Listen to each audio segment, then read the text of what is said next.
Next, Osoro. Yes.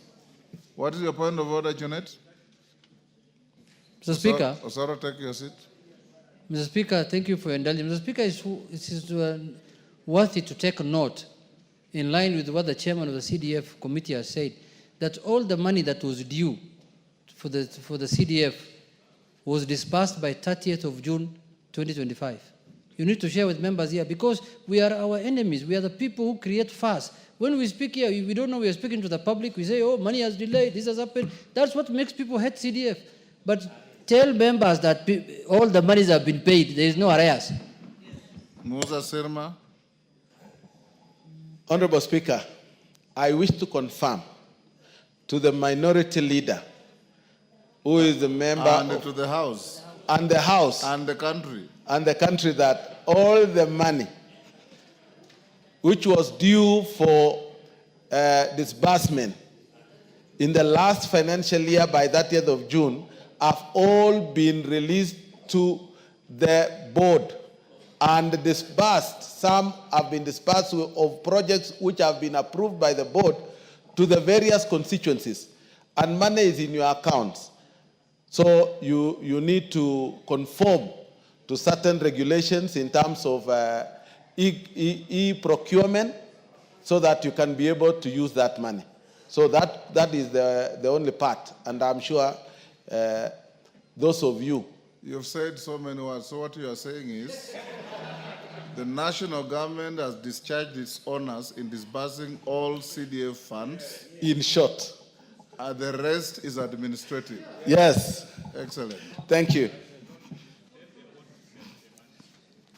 Yeah, so any member who has any issue with your CDF, you flog Musa Sirma and you flog the board.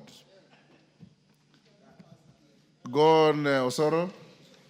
Thank you very much, Honorable Speaker. Honorable Speaker, I beg to give notice of the following motion, that notwithstanding the resolution of the House of 13th February 2025 and the 27th May 2025, and pursuant to the provisions of Standing Order number 28, 4 of the calendar of the Assembly, this House resolves to further alter its calendar so as to, 1, hold sittings on Tuesday, 19th August 2025, commencing at 10 a.m. in the case of a morning sitting, and 2:30 p.m. in the case of the afternoon sitting. 2, commence its long recess on Wednesday, 20th August 2025. And finally, Honorable Speaker, resume its regular sittings for the third part of the fourth session on Tuesday, 16th September 2025, as per the published calendar of the House. I beg to give notice. Thank you.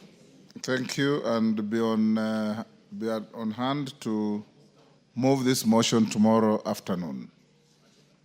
Next. Order number 7, questions and statements. Chairperson, Committee on Delegated Legislation.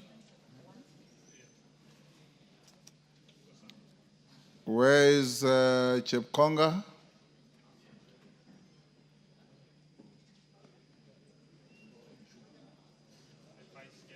Gishimo.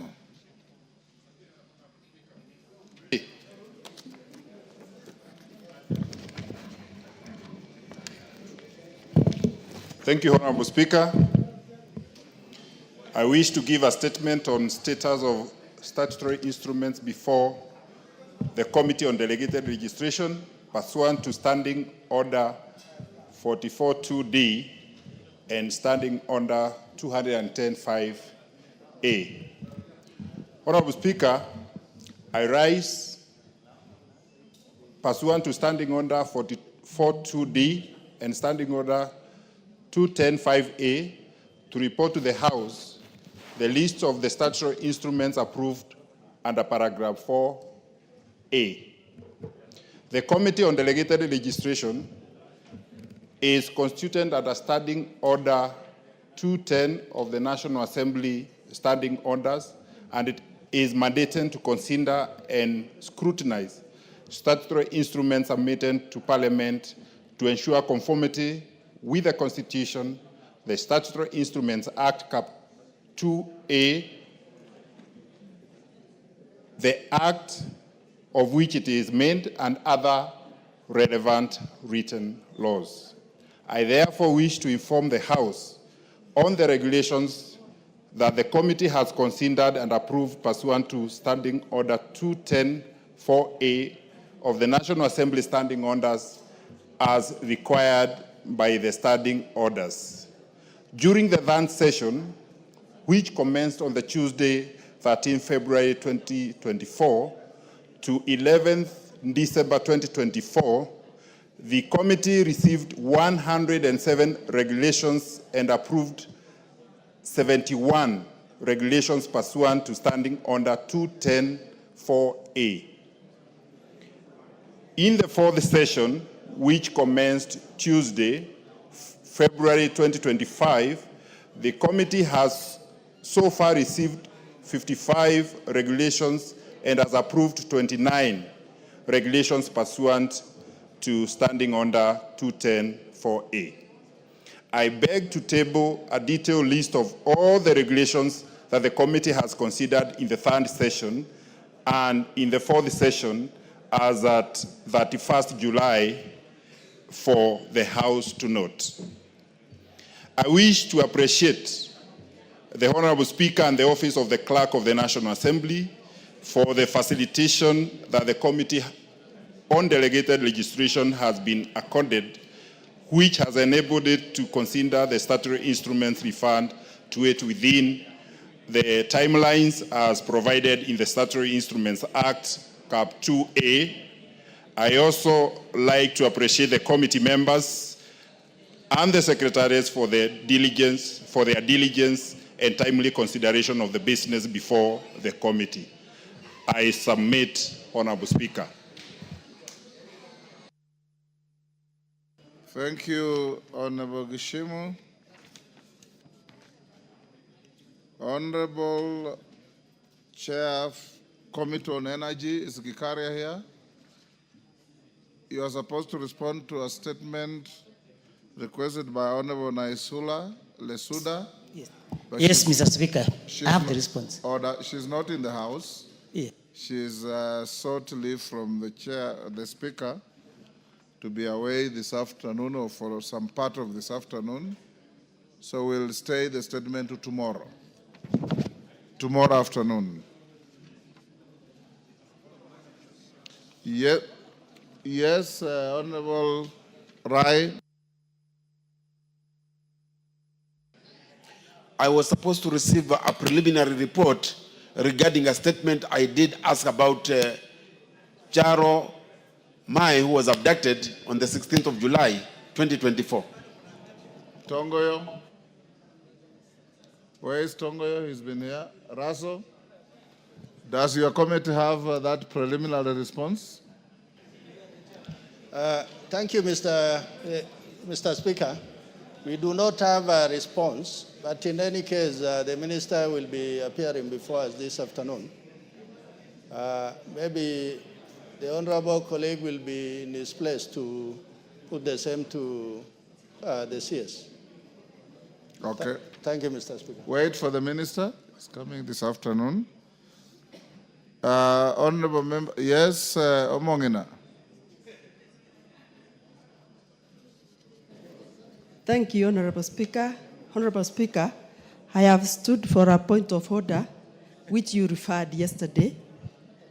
You've stood on a point of order, not for a point of order. I have stood on a point of order, which you referred, yes, which belonged to Honorable Doris Donya Toto, who has gone to the embassy, and she has requested me to ask you whether you can accept so that I can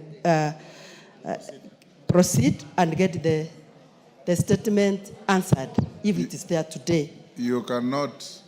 The rules require that she writes to the Speaker to designate you to speak for her. Thank you, well In the guided. absence of any letter, No, she didn't. yes, we'll stay to tomorrow. We have, honorable members, we had a request. Order, members. Those holding a Kamukunji, the Mombasa group. It can only be Mombasa, Kamukunji. Thank you. Honorable members, Omboko Milemba raised a point of order yesterday on school children who are in Meru on some national event and the payment of their accommodation and other related issues are directed at the Minister for Education. The CS Migoso Gamba appears before the House this afternoon. He has written a letter to the Speaker indicating that at the time I gave direction, he was already in Mombasa attending a function today with the Deputy President at some university, and requesting that he has prepared a statement and forwarded to the Chair of the Committee on Education, who will relay to the House, and have acceded to that request. So, Chair Education, you can proceed now and deliver the statement. That one is not my...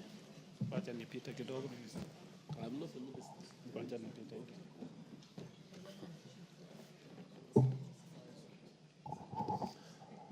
Thank you, Honorable Speaker. Honorable Speaker, I do not have a statement from the CS, as you've read it. Yes, I do not have any statement that he has relayed to me. Yes. The Minister's letter reads, Honorable Meli, in part, in view of the foregoing, after explaining where he is, we seek the forbearance of the Right Honorable Speaker to excuse the undersigned, that is him, from attendance, and to permit the chairperson of the Departmental Committee on Education to present our preliminary responses to the questions asked. I give you 5 minutes to step out and organize yourself. Yes. Let me check. Yes. Mayaka?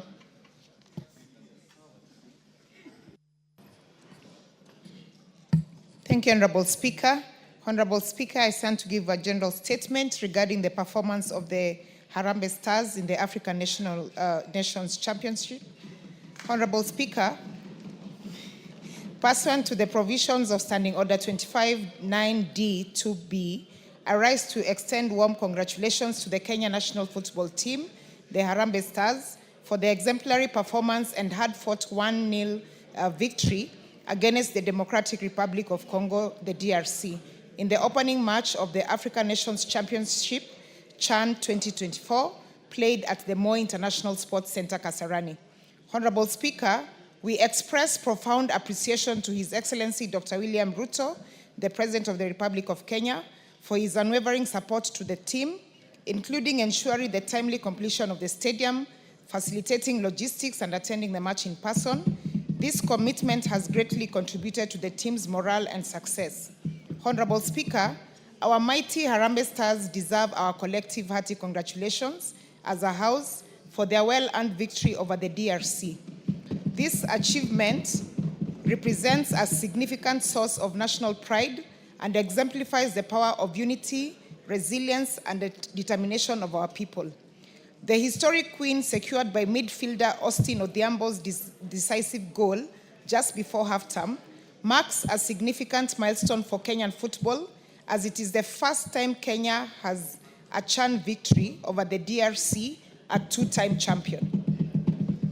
The team demonstrated exceptional skill, discipline, and resilience, overcoming early pressure and holding firm against a strong opponent in front of a passionate home crowd.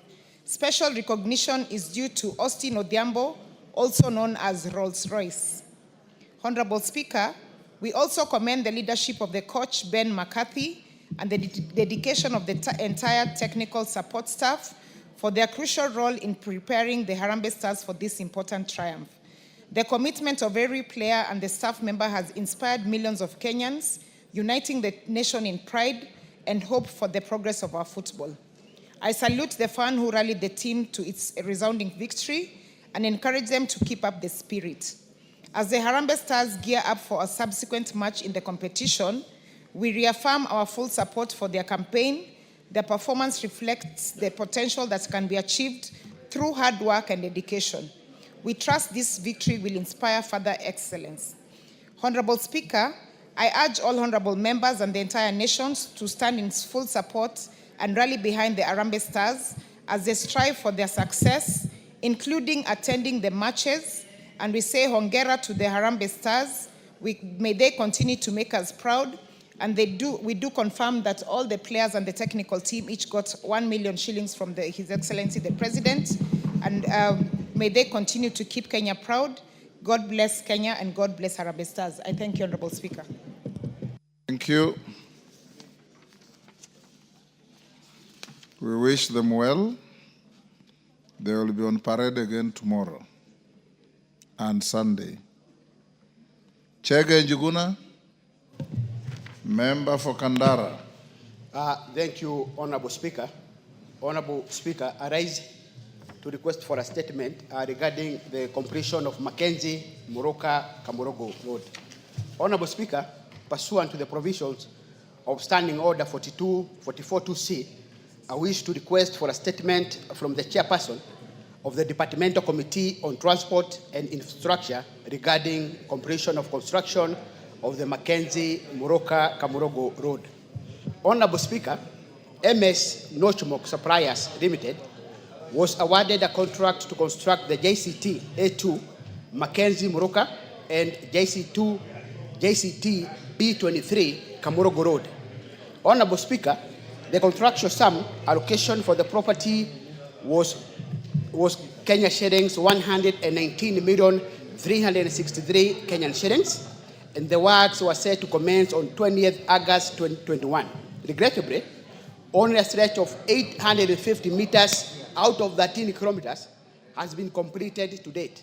Additionally, a sum of Kenya shillings 24,981 Kenyan shillings has already been paid to the contractors, yet they have not been on the site for the last 28 months since the commencement of the project. Honorable Speaker, the completed section of the said road appears to have been poorly constructed, with potholes already forming and the construction having been abandoned.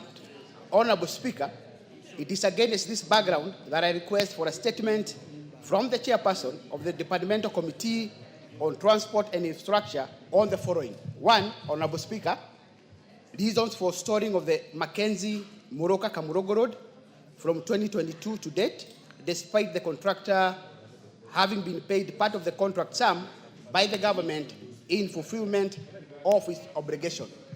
Number two, Honorable Speaker, a detailed report accounting for the sum of Kenya shillings 24,981 Kenyan shillings paid to the contractor against the proportion of works undertaken. Number three, Honorable Speaker, the estimated timeline for the resumption and completion of the road as per the contract awarded in 2021. And number four, Honorable Speaker, interim measures, if any, put in place to alleviate the transportation challenges in the area during the period of construction for the period. And I thank you, Honorable Speaker. Thank you, Honorable Chege. Chair, Transport and Infrastructure. Any member of that committee? Osoro? I don't seem to. Can you communicate that a response be brought within 2 weeks? But I'll get hold on the chair and the committee, Honorable Speaker. They can and bring before first we week. proceed for recess, we'll be able to have the answers. Excellent. Honorable Meli, have you engaged your principal? You have a statement? Yes, I have a statement. Is Milemba in the house? Yes, Milemba is here in the house.